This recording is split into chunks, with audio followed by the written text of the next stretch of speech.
बिस्मिल्लाहिर्रहमानिर्रहीम, अस्सलाम वालेकुम। मैं हूं मोहम्मद जुनेद हलीम। नाज़रीन, अहम खबरें, आम डेवलपमेंट हैं खत्ते के हवाले से। पिछले एक माह के अंदर नाज़रीन 3 से 5 चाइना के जदीद और ख़तरनाक तैयारे हैं Y-20। ये जंगी साजो सामान की तरसील का काम करते हैं और ये 3 से 5 बार पाकिस्तान आया, जिसकी वजह से भारत में तशवीश की लहर पाई जाती है कि आखिर ऐसा क्या ये जंगी तैयारे, ये साजो सामान की तरसील करने वाले तैयारे क्या सामान लेकर पाकिस्तान पहुँच रहे हैं। कुछ अहम फैक्ट्स इसके हवाले से सामने आया है। जो एक कंफ्यूजन है वो हम दूर किए देते हैं। खुद India.com की तरफ से ये खबर रिपोर्ट की गई है, तो इसकी तफसीलात आपके साथ कुछ ही देर में शेयर करते हैं। फिर आपको बताएंगे कि टर्की और पाकिस्तान के दरमियान ड्रोन्स को लेकर एक बहुत ही जबरदस्त और नई डील होने जा रही है, जिसको भारतीय मीडिया तो अपने अंदाज में रिपोर्ट कर रहा है कि जी बहुत बड़ा कोई झटका लगा है पाकिस्तान को ऑपरेशन सिंदूर में, इस वजह से ऐसा हो रहा है। लेकिन बहरहाल खबर तो वो भी रिपोर्ट करने पर मजबूर हैं। कौन कौन से ड्रोन्स इस डील के अंदर शामिल होंगे ये भी आपको बता देते हैं, और फिर आपको बताएंगे हम कि एक नया रूट मुमकिना तौर पे पाकिस्तान की तरफ से इस्तेमाल किया जा सकता है भारत पर हमले के लिए। ये हम नहीं कह रहे, ये नेपाल के एक सियासतदान की तरफ से, उनके एक आला ओहदेदार की तरफ से दावा किया गया है, और इस दावे के बाद परेशानी कई गुना बढ़ गई है भारत के अंदर। पहले ही उनकी नींदें हराम है, और अब इस खबर के बाद जब नेपाली एक पॉलिटिशियन की तरफ से ऐसा बयान सामने आता है तो उनकी परेशानी कई गुना बढ़ जाती है कि ऐसा क्या होने जा रहा है, किस तरीके से नेपाल से यह हमला लॉन्च किया जाएगा मुमकिना तौर पर। जो सारा गेम प्लान है जो उनकी तरफ से दावा किया जा रहा है, हमारा ये दावा नहीं है, लेकिन वो दावा आप तक पहुंचाएंगे। और फिर आपको बताएंगे कि भारत का रशिया से Tu-160M बमबार तैयारे खरीदने का जो एक एग्रीमेंट था वो खटाई में पड़ता दिखाई दे रहा है। इस मुआहदे के अंदर तूल क्यों दिया जा रहा है, या ये मुआहदा वक्त पे मुमकिन क्यों नहीं हो सका, ये भी आपको बताएंगे। और आखिर में आपको बताएंगे कि यूरोपीय यूनियन की तरफ से भी अमेरिका के बाद अब भारत के ऊपर पाबंदियां लगाई जा रही हैं, क्योंकि भारत बाज नहीं आया रशिया से तेल खरीदने पर, और अब उनकी एक बड़ी ऑयल रिफाइनरी जो कि गुजरात में मौजूद थी उससे ताला लगने जा रहा है। तो ये सारी खबरें एक एक करके आपके सामने रखते हैं। पहली जो खबर है वो नाज़रीन India.com रिपोर्ट कर रहा है, और खबर के मुताबिक चीन से पाकिस्तान को HQ-16 मिसाइल सिस्टम की नई खेप पहुंची है। हालांकि पाकिस्तान इससे बहुत आगे जा चुका है, लेकिन उनको अभी तक यही ख्वाब या यही डर सताया जा रहा है।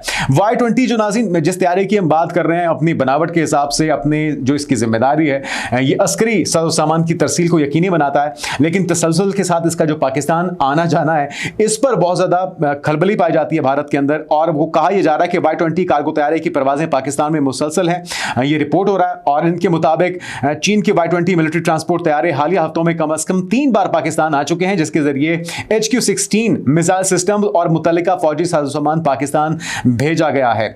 Y-20 जो कि चीन का भारी अस्करी माल बरदार तैयारा है, जो 66 टन तक फौजी सामान ले जाने की सलाहियत रखता है।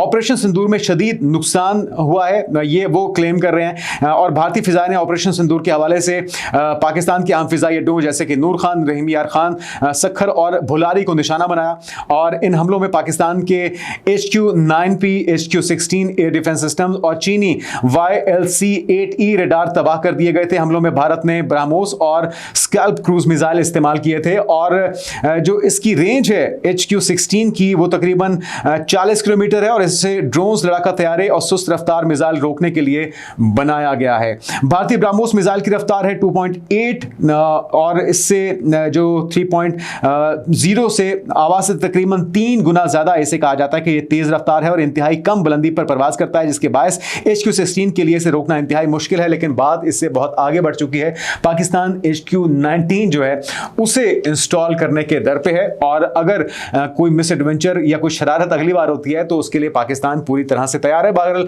ये जो परेशानी है वो ये समझना कि HQ-16 के लिए ये पहुंचा था तैयारा, जबकि पाकिस्तान इस चीज़ को अभी सी गैर राज में रखे हुए है, और ये सस्पेंस हम बरकरार रखेंगे। उसी तरह से जिस तरह से J-35 की जो डील है उस पर भी हुकूमत पाकिस्तान की तरफ से कोई डेट नहीं बताई गई कि कब ये तैयारे मिल रहे हैं, कितनी तादाद में मिल रहे हैं, क्या डील हुई है। और शुरू में तो उनकी हवाइयाँ उड़ी हुई थी कि जी 50% डिस्काउंट पे मिलने जा रहा है, जिस कीमत पर भी मिलने जा रहा है। बहरहाल ये हम आपको अभी बताने वाले नहीं हैं, इसके लिए आपको खुद थोड़े से और हाथ पाँव मारने होंगे। अच्छा जी, अब आते हैं ड्रोन्स की डील के लिए जो इस वक्त हो रहा है आपस में मुआहिदा, $900 मिलियन का मुआहिदा हो चुका है, इंडिया टुडे से खुद रिपोर्ट कर रहा है। लेकिन मुद्दा वो ये बता रहे हैं, वो कह रहे हैं इस बहुत बड़ा सेटबैक आया है, पाकिस्तान के जो ड्रोन्स थे वो सही कारकर्दगी नहीं दिखा सके। लेकिन आप अगर ऐसा समझते हैं तो समझते रहिए, असल जो खबर है वो आपने भी रिपोर्ट कर दिया है। तुर्की और पाकिस्तान ने ड्रोन्स और गोला बारूद पर मुश्तमिल $900 मिलियन के मुआहिदे को दोबारा से तश्कील दिया है। यह फैसला भारत के खिलाफ ऑपरेशन सिंदूर में कारकर्दगी कमजोर रहने के बाद किया गया। ये खुद की दिल की तसल्ली के लिए आखिरी लाइन उन्होंने साथ में जोड़ दी है। लेकिन मई 2025 के तनाज़े में तुर्की साख्ता ड्रोन्स भारतीय फिजाई दिफा से नाकाम हुए, जिसके बाद दोनों ममालिक ने मुआहदे पर असर गौर किया। अच्छा जी, तुर्की के जदीद तरीन ड्रोन्स है बैराक्टर TB2 और ये एकेंची UAVs हैं और अब इस मुआहदे में शामिल किए जा रहे हैं ताकि पाकिस्तान की फिजाई निगरानी और हमला की सलाहियत को बेहतर बनाया जा सके। पाकिस्तान 700 से ज़ायद तुर्की साख्ता जो कौमेकाजी ड्रोन्स हासिल करेगा, जो हदफ पर खुदकुश हमला करके दुश्मन को नुकसान पहुंचाएगा। जबकि कमान की 1 से चलने वाला जो AI कंपनी है बैराक्टर क्रूज मिसाइल कामयाबी से इसका तजुर्बा भी किया जा चुका है, जिसमें इंतहाई दुरुस्त निशानाबाजी की सलाहियत है और यह मिसाइल भी मुमकिन तौर पर तफसील का हिस्सा बनाया जाएगा। जुलाई 2025 के अवाल में तुर्क वजीर खारजा हकान फदान और वजीर दिफा यासिर गुलरर ने इस्लामाबाद में वजीर आजम से और आर्मी चीफ से फील्ड मार्शल आसिम मुनीर से मुलाकातें की थी और साथ में इस मुआहदे को हतमी शक्ल दी जा रही है। जबकि माहिरीन का कहना है कि पाकिस्तान और तुर्की का यह नया इकदाम भारत की तेजी से तरक्की करती हुई दिफाई सनत और फौजी ताकत का तवाजुन कायम रखने की हिकमत अमली है। जबकि नए मुआहदे के तहत मुश्तरका फौजी तरबियत, जंगी मनसूबाबंदी और इलेक्ट्रॉनिक वॉरफेयर में भी ताउन को फरोग दिया जाएगा। तो ये वो मुआहदे हैं, ये वो ताउन है, दोनों भाई कंधे से कंधा मिला के खड़े हुए हैं, चाहे वो चाइना हो, चाहे वो टर्की हो या दीगर पाकिस्तान के दोस्त ममालिक हो। भारत तन्हाई का शिकार है और इसी बौखलाहट में वो टर्की के ऊपर भी पाबंदियां लगाता है। वहां पे जाने वाले टूरिस्ट हैं उनको रोका जाता है, उनके वीजे नहीं लगाए जाते, उनको जाने की इजाजत नहीं दी जाती। जो स्टार्स वहां पर काम करके आए हैं उन्हें तनकीद का निशाना बनाया जाता है। आमिर खान को कहा जाता है कि जी आपने टर्किश प्रेसिडेंट के साथ, उनकी खातून अव्वल के साथ तस्वीर बनवाई, आपने उनकी तारीफें की, ये सब कुछ क्यों किया? तो वो कहते हैं कि भाई मुझे क्या पता था कि कल को पाकिस्तान और भारत की जंग होगी, उसमें टर्की पाकिस्तान का साथ देगा। लेकिन खुद जो ये करते हैं, जो हुकूमती सतह पे जो ब्लंडर्स इनके बड़े पैमाने पर हैं, उसको वो पूछने वाला नहीं है, उसका कोई जवाब देने वाला नहीं है। अच्छा जी, अगली खबर की तरफ आते हैं और अगली जो खबर है नाज़रीन, वो खौफ की लहर इस वक्त भारत में इस वजह से पाई जा रही है। वो कह रहे हैं कि जी नया रूट इस्तेमाल किया जा रहा है। ये खबर, ये स्टोरी हमने पहले भी आपके साथ शेयर की थी। अब उसका फॉलोअप सामने ये आया कि नेपाली एक ओहदेदार की तरफ से खुद ये क्लेम सामने आया है। वो क्या कहानी सुना रहे हैं, सुन लीजिए। नेपाल के एक सीनियर सिक्योरिटी मुशीर हैं, उन्होंने खबरदार किया है कि पाकिस्तानी दहशतगर्द तंजीमें नेपाल को भारत पर हमलों के लिए बतौर रास्ता इस्तेमाल कर सकती हैं। इस खदशे का जो इजहार इस वजह से भी किया जा रहा है कि नेपाल और भारत के दरमियान जो बॉर्डर है वो वीज़ा फ्री एंट्री है, आमदोरफ्त वहाँ पर बगैर किसी वीज़े के होती है और इस वजह से मुमकिन तौर पर वो कह रहे हैं कि अगर ऐसा होता है तो बहुत बड़ा तबाहकुन हमला हो सकता है भारत के लिए। नेपाल की दारुल-हुकूमत काठमांडू में इलाकाई अमन सलामती पर मुनक़िदा सेमिनार में ये इंकशाफ उनके पॉलिटिशियन ने किया है। साबिक वज़ीर सनत भी रह चुके हैं नेपाली पार्लियामेंटेरियन भादोर थापा, जिन्होंने ये बात कही है। और मुतल्लिका जो दहशतगर्द तंजीम है जिस पर उन्होंने इल्ज़ाम लगाया, वो कहते हैं लश्कर तैयबा, जैश ए मोहम्मद, इन ग्रुपों को भारत में हमलों के लिए नेपाल की सरजमीन को इस्तेमाल करने का खतरा लाहक है। इंडियन एयरलाइंस की परवाज IC-814 की हाईजैकिंग जो काठमांडू से दिल्ली आ रही थी, नेपाल के कमजोर सिक्योरिटी का मजहर भी है।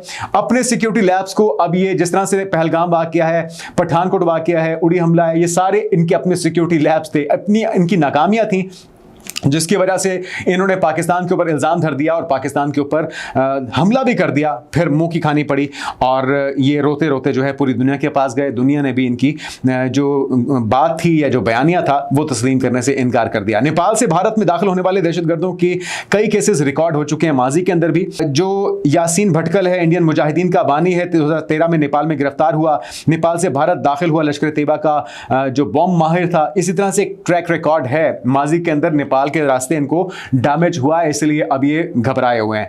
नदीम दाऊद इब्राहिम के डी कंपनी और ISI से रवाबित रखने वाला 2013 में नेपाल से दिल्ली से गिरफ्तार हुआ था और ये सारे जो वाकयात हैं इसी वजह से इनका खदशा मजीद बढ़ गया है। इसके अलावा कुछ और भी केसेस थे। सैयद अब्दुल जलील, अब्दुल आतिफ, सैयद गादरी, अप्रैल 2024 में एंटी टेररिस्ट स्क्वाड ने नेपाल से भारतीय शहरी होने के बावजूद दहशतगर्दी के इल्जाम में इसे गिरफ्तार किया था। नेपाल में हिंदू बिरादरी से ताल्लुक रखने वाले अफराद को भी जहादी हमलों का निशाना बनाया गया और Nepal institute for international cooperation and engagement के ज़रिए तमाम ये सेमिनार हुआ था, जहाँ पे सिक्योरिटी माहिरीन थे, साबिक वज़रा थे और अफसरान ने खत्ते में दहशतगर्दी के बढ़ रहे खतरात के हवाले से अपने जो खदशात थे उससे आगाह किया है।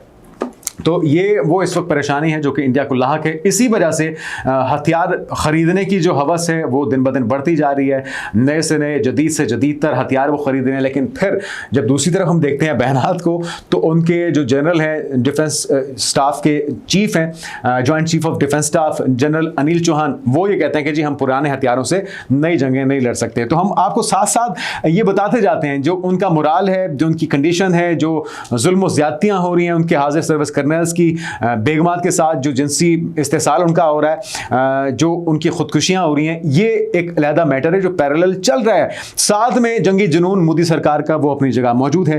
अच्छा, एक और सेटबैक है, वो भी सुन लीजिए। भारत का TU-160M बमबार तैयारा हासिल करने का जो मंसूबा था रशिया से, वो खटाई में पड़ गया है। उसकी तफसीलात भी सामने आ गई हैं। बमबार ये जो तैयारे हैं भारत ने लीज पर लेने थे रशिया से, और 6 से 8 जो है ये तैयारे TU-160M स्ट्रेटेजिक बमबार तैयारे लीज पर लेने की मंसूबाबंदी की गई थी। लेकिन मकसद जो था बरे-आज़मी फिजाई सलाहियत हासिल करना और चीन के बमबार बेड़े का मुकाबला करना था, लेकिन इसमें भी उनको नाकामी हो गई।